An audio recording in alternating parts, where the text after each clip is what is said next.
Hi everyone, I'm Ben Norton and this is Geopolitical Economy Report. We are witnessing in the world right now historic shifts that fundamentally change the financial structure of the planet. Since the end of the First Cold War in 1991, the global economic system was largely dominated by the United States in a unipolar political and economic order. But that in recent years has completely drastically changed. And we now see the emergence of a multipolar world and many different institutions, not only political institutions, but also economic ones that challenge the hegemony of the United States and the global reserve currency, which is the US dollar. And as of 2021, the US dollar, according to data from the United States Federal Reserve, the US dollar was still held in 60% of the foreign exchange reserves of central banks around the world, and the US dollar was still involved in around 80% of global trade. But those figures are dropping quite drastically and quite rapidly. And today I'm going to be talking about a few different developments that are historic. First of all, the BRICS bloc, which consists of Brazil, Russia, India, China, and South Africa, is challenging what it refers to as US dollar dominance. And the foreign minister of South Africa made it clear that the BRICS bloc is working on trying to create new payment mechanisms in order to challenge the hegemony of the US dollar. And the South African foreign minister added that the current economic systems that exist are unfair. They give an unfair advantage to the United States and they hurt the global South, explaining why they want to develop these new systems. She also condemned unilateral US sanctions, which violate international law. At the same time, we also see a historic US ally, Saudi Arabia, which helps to maintain the status of the US dollar as the global reserve currency through the petrodollar system by selling its oil in the dollar and holding its oil revenue in US Treasury securities. Saudi Arabia is also de-dollarizing, and Saudi Arabia has publicly confirmed that it is interested in selling oil in other currencies. And we know that in December, the Chinese president Xi Jinping took a historic trip to Saudi Arabia and announced that China and the Gulf monarchies are going to try to do trade. China is going to buy Gulf oil and gas in its own currency, the renminbi. And then finally, we see a very interesting article that was written by a prominent economist at the Swiss investment bank Credit Suisse. And he acknowledged in this mainstream media outlet, the Financial Times, that the unipolar era is over. We are witnessing a new multipolar era, and the hegemony of the US dollar is being challenged by China, Russia, and other countries, including the BRICS system, the Shanghai Cooperation Organization. So this is going to be quite a packed episode today. I'm going to be looking at a lot of interesting information that show the historic shifts that we're seeing in the global economic and financial systems and the challenges to the hegemony of the US dollar and therefore US imperialism.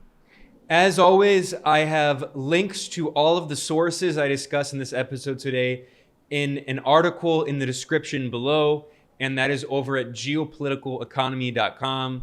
If you check out that link, if you read the article, you can find every source that I mention here today.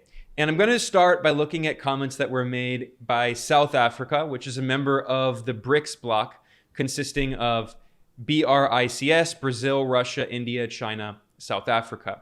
And these were comments that were made by South Africa's foreign minister, Naledi Pandor, and she made these comments in an interview with Russian state media Sputnik. And you're never allowed to quote Russian state media because it's been censored by the West, by the US and the European Union, which claim to support freedom of speech while they censor foreign media outlets that challenge their chokehold on the media.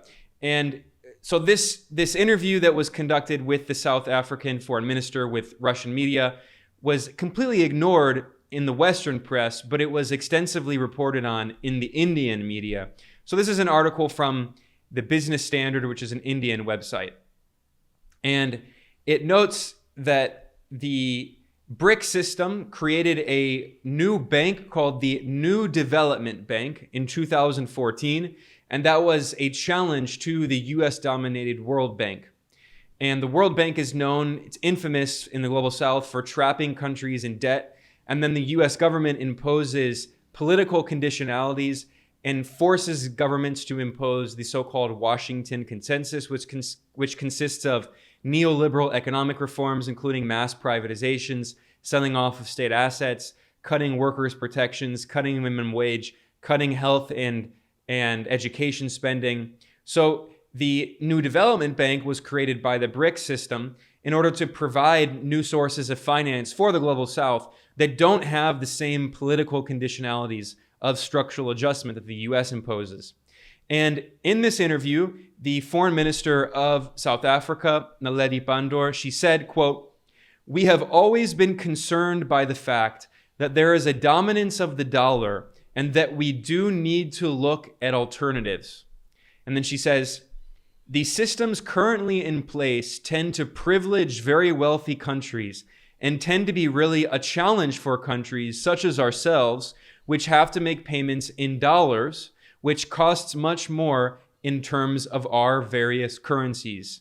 So what she's acknowledging there is that as currencies in countries in the Global South, like South Africa, devalue against the US dollar, it makes it harder for those countries to import commodities like oil and gas and certain foods, because so much international trade is still involves invoiced in the US dollar. So that means that also countries like South Africa and other countries in the Global South that have dollar-denominated debt, as the dollar appreciates against their currency, as it becomes stronger, it makes it harder and harder for those countries to pay off their debt, and they get trapped. And this is why she said that the current systems, the economic and financial systems in place, privilege very wealthy countries, which are the imperialist countries that colonize the Global South. And then she says, we want to create a more fair system. Here she says, quote, this is the South African foreign minister, quote, "So I do think a fairer system has to be developed, and it's something we're discussing with the BRICS ministers in the economic sector discussions." In the same interview with Sputnik, the South African foreign minister said, quote, "Within the economic context, we are looking at how the New Development Bank and other institutional formations may assist us to develop a fairer system of monetary exchange." So she's acknowledging that the BRICS Bank, the NDB, is working on new payment mechanisms that don't involve the US dollar. She also said, again in this interview, the South African foreign minister criticized the US for imposing illegal unilateral sanctions. And she said, quote, "We always have a problem with unilateral sanctions and their impact on many countries that fall outside a particular conflict. So we have indicated to our friends in the United States that we really want them to relook at this imposition of unilateral sanctions, which is often not very helpful a strategy in resolving problems." So those were the comments made by South Africa's foreign minister. And there also are huge developments going on in Saudi Arabia. Historically, Saudi Arabia has been one of the closest US allies in West Asia and was for many decades basically just a US client regime. But the political situation is changing. And this is an article that we have from oilprice.com, and it's titled, "Saudi Arabia is open to discuss non-dollar oil trade settlements." And they note Saudi Arabia is the world's largest exporter of oil. And the Saudi finance minister, Mohammed al-Jadaan, told Bloomberg TV in an interview that Riyadh is considering selling oil in other currencies, not just the US dollar. And the Saudi foreign minister said, quote, "There are no issues with discussing how we settle our trade arrangements, whether it is in the US dollar, whether it is in the euro, whether it is in the Saudi riyal. I don't think we are waving away or ruling out any discussion that will help improve the trade around the world." Now, this might not sound like very radical comments, and he did try to downplay the severity of those comments. But this is public confirmation of a rumor that's been going around in many reports in the media for months. And the first time I saw this in a mainstream media outlet, it was reported in alternative media for a long time, but in a mainstream media outlet, was in the Wall Street Journal back in March 2022. The Wall Street Journal published an article titled, "Saudi Arabia Considers Accepting Yuan Instead of Dollars for Chinese Oil." And the article mentioned Saudi Arabia is in active talks with Beijing to price some of its oil sales to China in yuan. However, this article in the Wall Street Journal was based on anonymous sources. It was not publicly confirmed by the Saudi government. And then there were similar comments that were made by Chinese President Xi Jinping. President Xi took a historic trip to Saudi Arabia in December of 2022. And there's a photo of President Xi in Riyadh meeting with the 21 member states of the Arab League. And you can see in the middle of the photo that President Xi is standing next to the de facto leader of Saudi Arabia, the Crown Prince Mohammed bin Salman. He's also on the other side, standing next to Egypt's president, Abdel Fattah al-Sisi, and the King of Jordan, King Abdullah, and other leaders of United Arab Emirates, Qatar, Bahrain, Kuwait, other members of the Arab League. So this was a historic trip. And in this trip, President Xi in Riyadh announced that China is going to do trade with the members of the Gulf Cooperation Council, the GCC, which include the Gulf monarchies. China is going to buy their oil and gas in its own currency, the renminbi, the yuan. And the full comment from President Xi back in December was, quote, "China will continue to import large quantities of crude oil from GCC countries." The GCC is the Gulf Cooperation Council. He said China will, quote, "expand imports of liquefied natural gas, strengthen cooperation in upstream oil and gas development, engineering services, storage, transportation, and refining, and make full use of the Shanghai Petroleum and Natural Gas Exchange as a platform to carry out yuan settlement of oil, gas, and trade." That is what's really important about this. Yuan settlement. That is, China is going to be buying this oil and gas from some of the world's largest oil and gas producers in its own currency, not the US dollar. Now, this is an absolutely historic development because since the 1970s, Saudi Arabia has been selling its oil in US dollars and then using those oil revenues and investing those in US Treasury securities, which helps maintain the status of the US dollar as the global reserve currency. It helps to finance the constant decades-long US trade deficit and current account deficit. And this was acknowledged in a very interesting article in Bloomberg back in 2016 titled "The Untold Story Behind Saudi Arabia's 41-Year US Debt Secret." And this explains the beginning of the petrodollar system, right? And this article mentions a meeting in 1974 in which the US Treasury Secretary William Simon and his deputy Jerry Parsky traveled to Saudi Arabia, and Bloomberg writes that their goal was to, quote, "neutralize crude oil as an economic weapon and find a way to persuade a hostile kingdom," that's Saudi Arabia, "to finance America's widening deficit with its newfound petrodollar wealth." And the article noted that US President Richard Nixon made it clear that there was simply no coming back empty-handed. Failure would not only jeopardize America's financial health, but would also give the Soviet Union an opening to make further inroads into the Arab world. And the article notes, based on documents that it obtained from a Freedom of Information Act request, it notes that the framework of the agreement in 1974, which was worked out over several months of negotiation, the basic framework was strikingly simple. The US would buy oil from Saudi Arabia and provide the kingdom military aid and equipment. In return, the Saudis would plow billions of their petrodollar revenue back into treasuries and finance America's spending.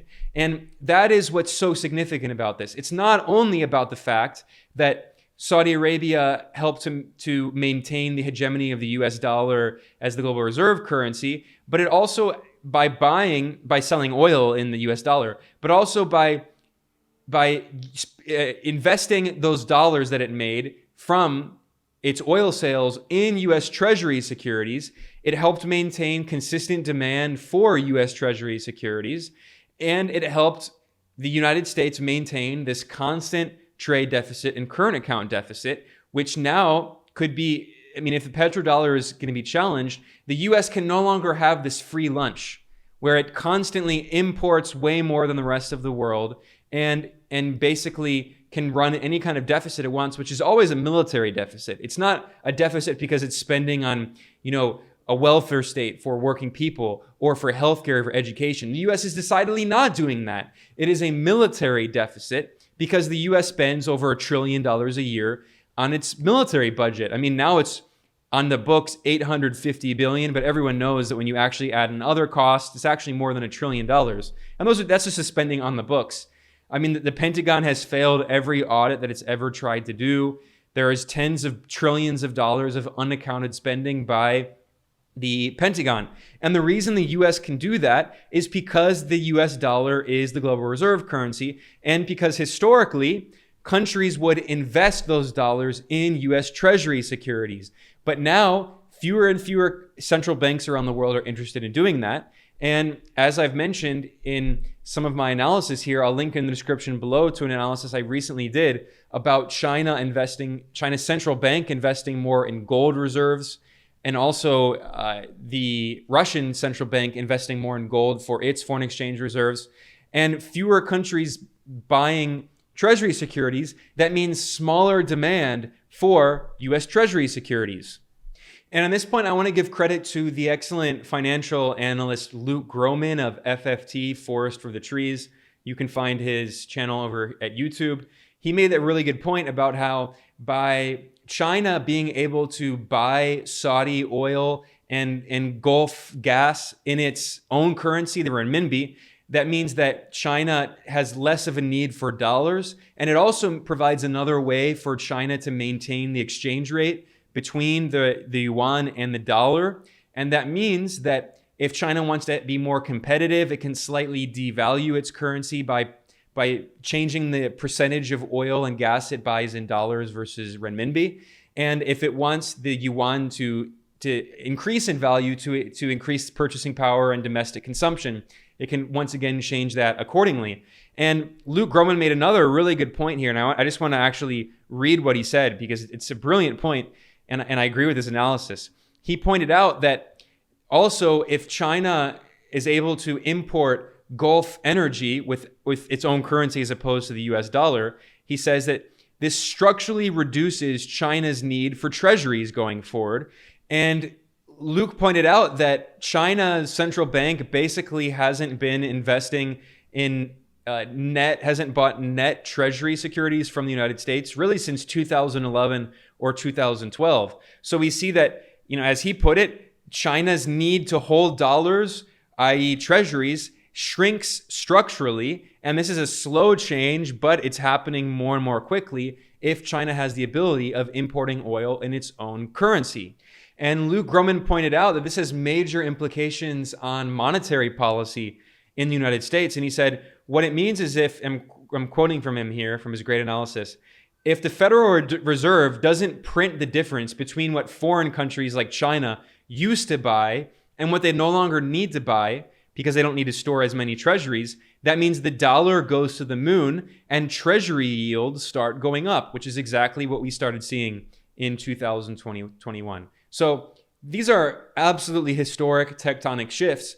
And it shows that what the economist Michael Hudson had spelled out in his book, Super Imperialism, showing the free lunch that the United States constructed for itself by basically forcing countries around the world to store, one, the majority of their foreign exchange reserves in dollars in the sense of U.S. foreign and U.S. Treasury securities, but also in making so many countries around the world get dollars so they can import oil and gas and commodities.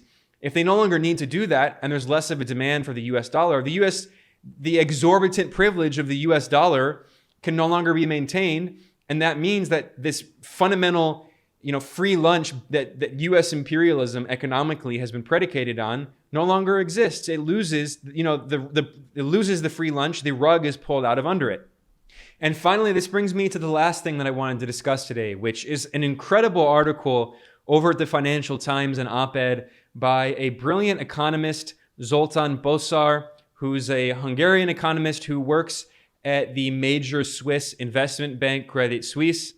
And this article in the Financial Times, published on January 20th, is titled, "Great Power Conflict Puts the Dollar's Exorbitant Privilege Under Threat. The monetary order is already being challenged by de-dollarization efforts and central bank digital currencies." And I just want to go through and read some of the main points in here because this is a mainstream economist at a major Swiss bank. He is the global head of short-term interest rate strategy at Credit Suisse. And he's saying now what heterodox economists like Michael Hudson have been saying for many years. And, Michael Hudson is often criticized by mainstream bourgeois neoliberal economists. They say, he's a socialist and he's heterodox. But they can't ignore the fact that now more mainstream economists like Zoltan Pozsar at Credit Suisse are saying something very similar, basically the same as what Michael Hudson has been saying. And we should also keep in mind that this is the Financial Times, one of the world's leading financial media outlets. So I'm going to read here some of the main points he says. Since the end of the first Cold War, the world was largely unipolar. The US was the undisputed hegemon. And the US dominated this era of globalization, but I would add that it was a form of neoliberal globalization in which the US imposed its neoliberal economic model on countries around the world. And he notes that the dollar was the currency of choice. But he says, however, today, geopolitics poses a formidable set of challenges to the existing world order. China is proactively writing a fresh set of rules. So China is changing fundamentally the global financial and economic system. And China is creating a new type of globalization through institutions such as the Belt and Road Initiative, the BRICS Plus group of emerging countries, and the Shanghai Cooperation Organization. Now, I like what he said here for a few reasons. One, the BRICS Plus, not just the BRICS, because the BRICS is expanding. It's no longer just Brazil, Russia, India, China, South Africa. We've seen that Iran and Argentina have applied to join. Algeria has expressed interest in joining. Even Turkey, a member of NATO, now formerly known as Turkey, now Turkey, even Turkey, Saudi Arabia, Egypt, they have expressed interest in joining. Indonesia. So another thing that I like that he says here is he says China is creating a new type of globalization. I like that a lot because sometimes you will hear people who will rightfully criticize the US-dominated neoliberal phase of globalization, but they act as though that's the only kind of globalization, when in reality, there are many different kinds of possible globalization. There's nothing inherently wrong with globalization. What's wrong is with imperialism, when globalization is used by certain economic and political powers to impose on other countries to extract their wealth and natural resources and exploit their labor, which is what the neoliberal phase of globalization under US unipolar hegemonic dominance has represented in the past 30 years. And now China is creating a new form of globalization with a socialist government led by the Communist Party of China. And China says this is a form of globalization based on what they refer to as win-win strategic cooperation. So it fundamentally represents not only a new institution and an alternative, but this new kind of globalization and this new economic and financial system is one predicated on a completely different economic model, not neoliberal capitalism. Now, in this article, Pozsar continues, this economist, and he says, Beijing forged a special relationship with Moscow and Tehran, which, by the way, is exactly what the U.S. imperial strategist and former national security advisor for the Truman administration, Zbigniew Brzezinski, he warned about this in his book, The Grand Chessboard. Brzezinski said in 1997 that the biggest threat to U.S. hegemonic domination of Eurasia would be an anti-hegemonic alliance of China, Russia, and Iran. He wrote that in 1997 in his book, The Grand Chessboard, and that's exactly what we're seeing today. And this economist, again, this is in the Financial Times, Zoltan Pozsar, he says here that we saw the very first summit between China and the Gulf Cooperation Council, and hence a deepening of China's ties with OPEC Plus.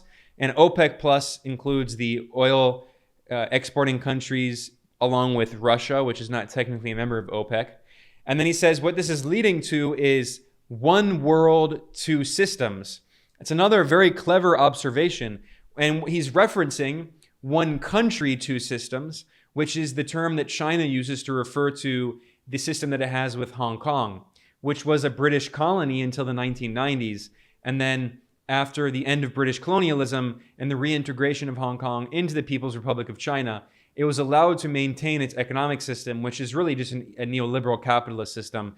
And China referred to that as one country, two systems. Now, in this article, Pozsar points out that we are drifting from a unipolar world to a multipolar one. And he says, the dollar-based monetary order is already being challenged in multiple ways, but two stand out. These are the two main ways in which these new institutions are challenging US dollar hegemony. One, the spread of de-dollarization efforts, and two, the emergence of central bank digital currencies. So he starts with the first one. He says, de-dollarization is not new. It began with the launch of quantitative easing in the wake of the financial crisis. So in the crash in 2008, and the US Federal Reserve, the US Central Bank, began this policy of quantitative easing in which the US Central Bank was buying first these toxic mortgage-backed securities that were based on, these subprime mortgages. And these were just toxic assets. They were worth huge sums of money, but no one wanted to invest in them because they were just worthless. They were completely risky. They were based on, just so many subprime mortgages that homeowners weren't going to pay off and couldn't pay off. And then they foreclosed. Their homes are foreclosed on. They lost their houses. So the U.S.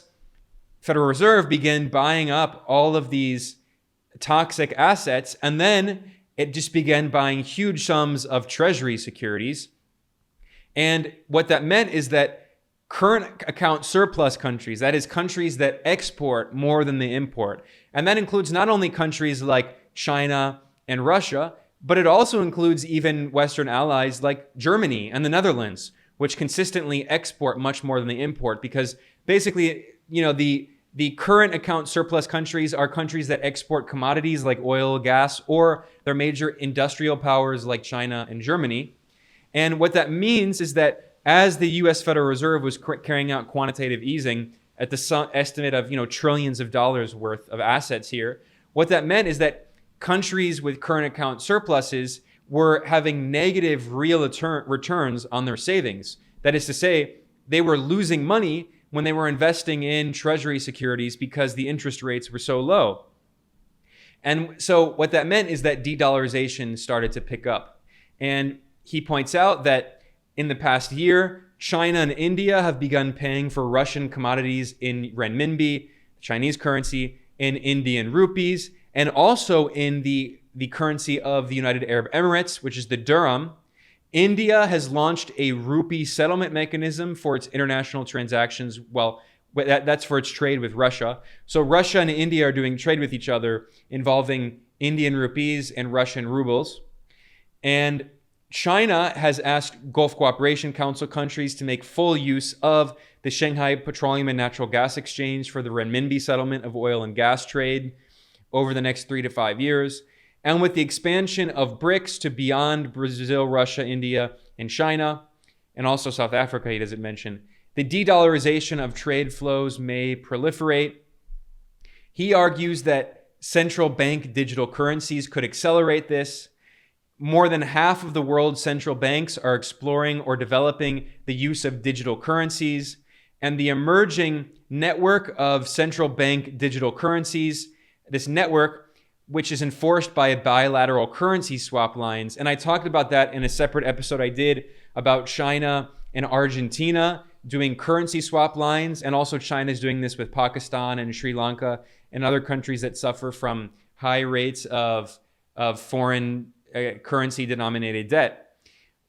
China, what it does is it's basically helping to provide more reserves for these countries, but instead of just giving them dollars or something, what it does is the Chinese central bank gives those countries yuan, and then those countries' central bank give the Chinese central bank, the People's Bank of China, their respective currency. So I talked in a separate report, which I can link to in the description below, about how Argentina is taking tens of billions of dollars worth of yuan from the Chinese central bank, and then is in return giving that amount at a fixed exchange rate in the Argentine currency, the Argentine peso. It's giving that to, essentially lending that to the Chinese central bank, and then they each pay each other back. And that's a way of encouraging more bilateral trade between countries in their own respective currencies and removing the US dollar.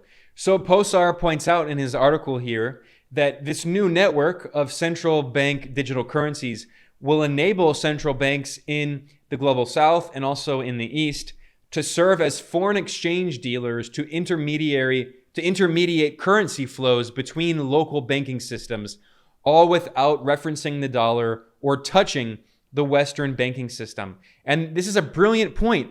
This is a way for countries essentially for banks in place, like China, places like China, this is a way for them to have a new financial system to provide loans and financial support for other countries without the use of the US dominated banking system and the SWIFT system and the US dollar. So he says that change is already afoot. The current account surpluses of China, Russia, and Saudi Arabia are at a record. That's another way of saying that China, Russia, and Saudi Arabia have large trade surpluses. They're exporting much more than they're importing. And that these surpluses are largely not being recycled into traditional reserve assets like treasury securities, which offer negative real returns at current inflation rates. So what that means is that if you're a central bank of a country like China, why would you invest the surplus, all the extra money you get when you sell your products? Why would you invest those in US Treasury bonds or bills if those only have a very small interest rate and current inflation is larger than that interest rate, which means that you're actually, in the long term, you're losing money by holding your investments, your foreign exchange reserves in US securities. Instead, we've seen that China's central bank is buying gold. We also see that central banks are basically investing that surplus in commodities. Saudi Arabia is investing in mining. And we see geopolitical investments like the Belt and Road Initiative and helping allies and neighbors in need like Turkey, Egypt, or Pakistan. So he's referring to China doing these currency line swaps with Turkey, Egypt, Pakistan. So he says, this is the final paragraph here. And again, Zoltan Pozsar says this very well. He says, if less trade is invoiced in US dollars and there is a dwindling recycling of dollar surpluses into traditional reserve assets such as treasuries, the exorbitant privilege that the dollar holds as the international reserve currency could be under assault. So a brilliant article, succinct, well put, in a mainstream media outlet, the Financial Times, by this mainstream economist, Zoltan Pozsar, who has been referred to as a superstar of modern day economics. He's saying largely what the economist Michael Hudson has been saying for many years, but this guy is completely mainstream, writing in the Financial Times at a major Swiss investment bank. So this really shows the dramatic shifts we're seeing in the world, not only politically, not only geopolitically, but economically. Of course, those are all related. You can't understand geopolitics without economics. You can't understand economics without geopolitics. So that's why here at Geopolitical Economy Report, We provide you regular analysis and original investigative reporting. I'm Ben Norton. If you want to support the work that we do here, you can go to geopoliticaleconomy.com/support, or you can become a patron over at patreon.com/geopoliticaleconomy. And I will see everyone next time. Thanks a lot.